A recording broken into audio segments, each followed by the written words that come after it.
Very good evening. RPF SI constable 10th day మనం ఏం చదవాలి, 9th డే మనం ఎంతవరకు చదివామనే దానిపై ప్రశ్నలు అడుగుతాను. ప్రతి ఒక్కరు కూడా తప్పకుండా ఆన్సర్ చెప్పడానికి ప్రయత్నం చేయండి. వీడియో షేర్ చేయండి, లైక్ చేయండి. మొదటి రోజు ఉన్న ఉత్సాహం మీకు ఈరోజు లేదు డెఫినెట్లీ. సో ఒక కాంపిటేటివ్ ఎగ్జామ్కి ప్రిపేర్ అయినప్పుడు ఏ విధంగా ఉండాలి అంటే, ఫస్ట్ డే ఎంత ఉత్సాహంగా చదివాడో లాస్ట్ డే వరకు అదే ఉత్సాహం, అంటే మనం ఎగ్జామ్ రాసేంత వరకు కూడా అదే ఉత్సాహాన్ని మెయింటైన్ చేయాలి.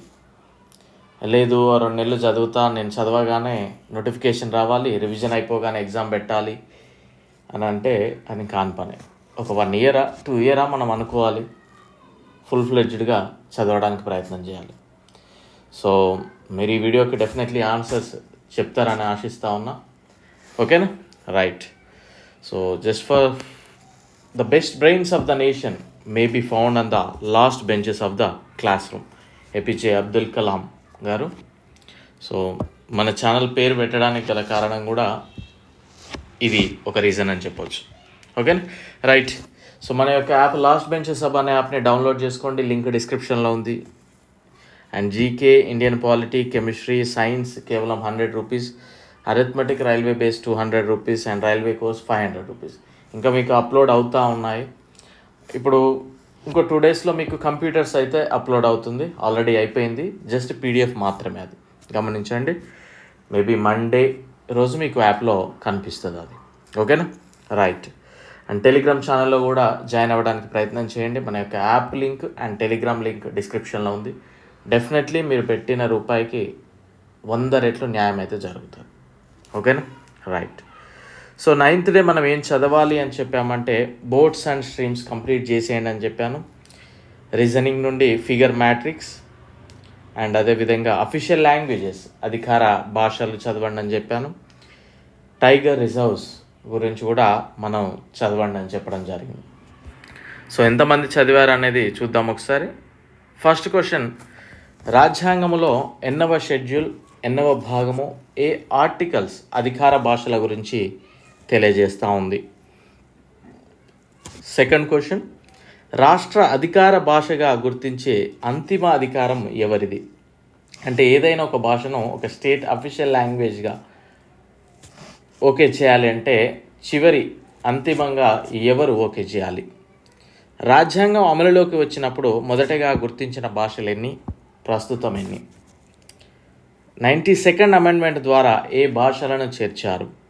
నెక్స్ట్ క్వశ్చన్, ఏ ప్రకరణ ప్రకారము హిందీ కేంద్ర అధికార భాషగా ఉంది?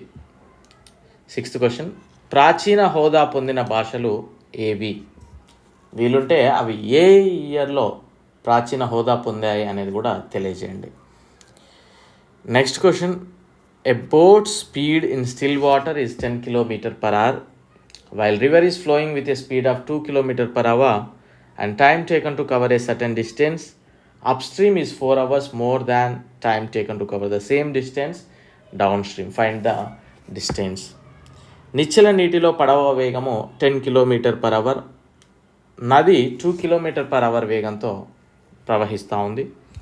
మరియు దిగువకు అదే దూరాన్ని కవర్ చేయడానికి పట్టే సమయం కంటే అప్స్ట్రీమ్లో, అంటే ఎగువ ప్రయాణంలో కొంత దూరం ప్రయాణించడానికి పట్టే సమయం 4 గంటలు ఎక్కువ అయిన దూరాన్ని కనుగొనండి. సో అంటే డౌన్లో వచ్చేదానికంటే అప్లో వెళ్ళడానికి 4 గంటల సమయం ఎక్కువగా పడుతుంది, అదే దూరం అండి ఇది. Next question, A man can రో 12 km/h in still water when the river is running at 2.4 km/h. It takes him 1 hour to row to a place and to come back. How far is the place? నది యొక్క ప్రవాహము 2.4 km/h వేగంతో ప్రవహిస్తున్నప్పుడు నిశ్చల నీటిలో మనిషి 12 km/h వేగంతో వెళ్ళగలడు. ఒక ప్రదేశానికి వెళ్ళి తిరిగి రావడానికి 1 గంట సమయం పడింది, అయినా దూరం ఎంత?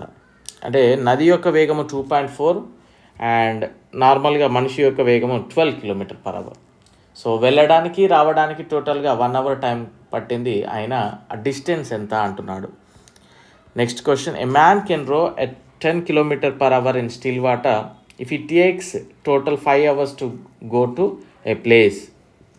Go to a place, go అండి ఇది. 24 kilometre away and return, then the speed of the current is.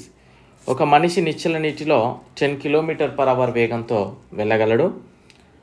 అతను 24 కిలోమీటర్ దూరంలో ఉన్న ప్రదేశానికి వెళ్ళి తిరిగి రావడానికి మొత్తంగా 5 గంటలు తీసుకుంటే అప్పుడు ప్రవాహ వేగము ఎంత అంటున్నాడు. ప్రతి ఒక్కరు కూడా ఆన్సర్ చెప్పడానికి ప్రయత్నం చేయండి. మీకు ఆన్సర్ చెప్పడం వల్ల నాలెడ్జ్ అయితే పెరుగుతుంది, కానీ నాలెడ్జ్ ఏం తగ్గదు కదా. సో డెఫినెట్లీ మీరు ఈరోజు ఈరోజు ఈ టాస్క్ అని కంప్లీట్ చేస్తే అదొక మీకు సాటిస్ఫాక్షన్ వస్తుంది. ఎస్, నేను ఈరోజు టాపిక్ కంప్లీట్ చేశాను, నన్ను అందులో ఎలాంటి ప్రశ్న అడిగినా నేను చేయగలను అనేది మీకు అర్థమవుతుంది. ఓకేనా? సో తప్పకుండా చూడడానికి ప్రయత్నం చేయండి, షేర్ చేయండి. Okay, right. Next question. Project tiger పథకం ప్రారంభించి 50 సంవత్సరాలైన సందర్భంగా నరేంద్ర మోదీ గారు ఒక సంస్థను స్థాపించారు. అది ఏంటి? అందులో వేటిని సంరక్షిస్తున్నారు? సో ఇది మనం లాస్ట్కి చెప్పుకున్నాం అనుకుంటాం. రైట్. ఇక్కడ ఇంకో క్వశ్చన్ చూడండి, 10th క్వశ్చన్, అది లాస్ట్ చూద్దాం. A man can row against the current 3/4 of a kilometre in 15 minutes and return same distance in 10 minutes. Then the ratio of ఈ speed that of current is. ఒక వ్యక్తి 15 నిమిషాలలో కిలోమీటర్లో 3/4 వంతుకు నీటికి ఎదురుగా పరిగెత్తగలడు మరియు 10 నిమిషాల్లో అదే దూరాన్ని తిరిగి రాగలడు. అప్పుడు అతని వేగము ప్రవాహ వేగం యొక్క నిష్పత్తి ఎంత? Next question. ప్రాజెక్ట్ టైగర్ పథకం ప్రారంభించి 50 years అయిన సందర్భంగా నరేంద్ర మోదీ గారు ఒక సంస్థను స్థాపించారు. అది ఏంటి? అందులో వేటిని సంరక్షిస్తున్నారు? ప్రపంచంలో పులులు ఎక్కువగా కలిగి ఉన్న దేశం ఏది? Next question. Ranipur tiger reserve ఎక్కడ ఉంది? సో తెలియజేయండి. అండ్ వీటితో పాటు మనం ఫిగర్ మ్యాట్రిక్స్ నుండి ఇక్కడ చూడండి, ఇది చాలా easy topic, reasoning dead easy topic ఇది కూడా ఆన్సర్ తెలియచేయడానికి ప్రయత్నం చేయండి. ఇది కూడా చూడండి.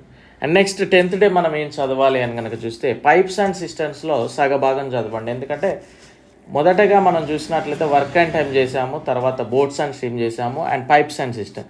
ఈ మూడింటికి ఎక్కడ ఫార్ములా అవసరం లేదండి. జస్ట్ ఇక్కడ బోట్స్ అండ్ స్ట్రీమ్స్కి speed is equal distance by time సరిపోతుంది, అంతే. ఇక్కడ 3 కూడా సేమ్ మెథడ్లో చేయొచ్చు. మీరు ఒకసారి నా క్లాసెస్ చూడండి, ఎలాంటి క్వశ్చన్ అయినా చేయొచ్చండి ఒక పద్ధతి ప్రకారం ప్రిపేర్ అయితే. ఆ క్వశ్చన్ చూసి ఇదేనా అని అనుకోకండి ఎప్పుడు. ఓకే. అండ్ ఎంబెడెడ్ ఫిగర్స్ చదవండి రీజనింగ్లో.